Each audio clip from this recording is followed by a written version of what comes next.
Hello friends, तो आज हम करने वाले हैं हरिवंश राय बच्चन की कृत कविता अग्निपथ का प्रतिपादन। हरिवंश राय बच्चन की कविता अग्निपथ में कवि ने हमें यह संदेश दिया है कि जीवन संघर्ष का ही नाम है, और उन्होंने यह कहा है कि इस संघर्ष से घबराकर कभी थमना नहीं चाहिए, बल्कि कर्मठतापूर्वक आगे बढ़ते रहना चाहिए। कवि के अनुसार हमें अपने जीवन में आने वाले संघर्षों का खुद ही सामना करना चाहिए, चाहे जितनी भी कठिनाइयाँ आएँ। हमें किसी से मदद नहीं मांगनी चाहिए। अगर हम किसी से मदद ले लेंगे तो हम कमज़ोर पड़ जाएंगे और हम जीवन रूपी संघर्ष को जीत नहीं पाएंगे। खुद के परिश्रम से सफलता प्राप्त करना ही इस कविता का प्रमुख लक्ष्य है। वृक्ष हो भले खड़े अग्निपथ।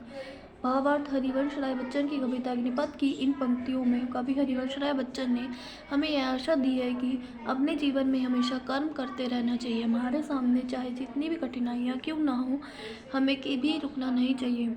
हमने कर्म पथ पर चलते हुए अगर हमारे मित्र या संबंधी हमें सहायता देने आए तो वह हमें कभी स्वीकार नहीं करनी चाहिए। अगर एक बार सहायता ले ली तो हम कमज़ोर पड़ जाएंगे और अपने कर्म पथ पर नहीं चल पाएंगे। इसलिए हरिवंश राय बच्चन जी ने कहा है, जीवन की कड़ी धूप में चलते हुए चाहे जितना भी घने वृक्ष आगे अग्निपथ में क्यों न आए, आपको कभी भी उनकी छाँव का आसरा लेने के लिए रुकना नहीं चाहिए। आपको बस अपने लक्ष्य की तरफ बिना रुके चलते रहना चाहिए।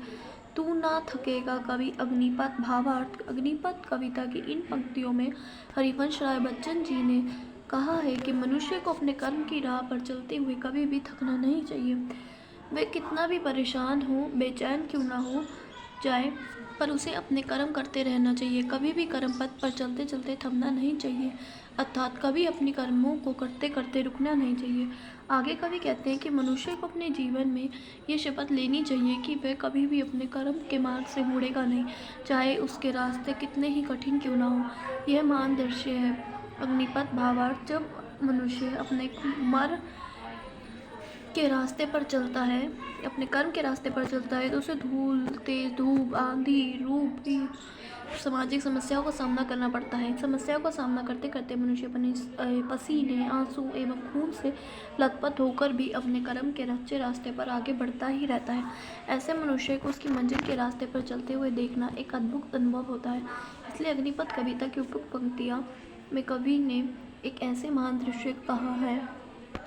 उसके अनुसार कठिनाइयों का सामना कर बिना रुके सच्चे रास्ते पर चलते चलते ही मनुष्य अपनी ज़िंदगी की मंजिल को पा सकता है। तो ये हमने अग्निपथ का प्रतिपाद्य करा, ठीक है। अगर वीडियो पसंद आ रही है तो प्लीज़ वीडियो को लाइक शेयर एंड सब्सक्राइब कर दीजिए। लाइक शेयर एंड सब्सक्राइब कर दीजिए। एक वीडियो को बनाने में बहुत मेहनत लगती है। धन्यवाद। और वीडियोज़ के लिए प्लीज़ चैनल को लाइक शेयर एंड सब्सक्राइब कर दीजिए।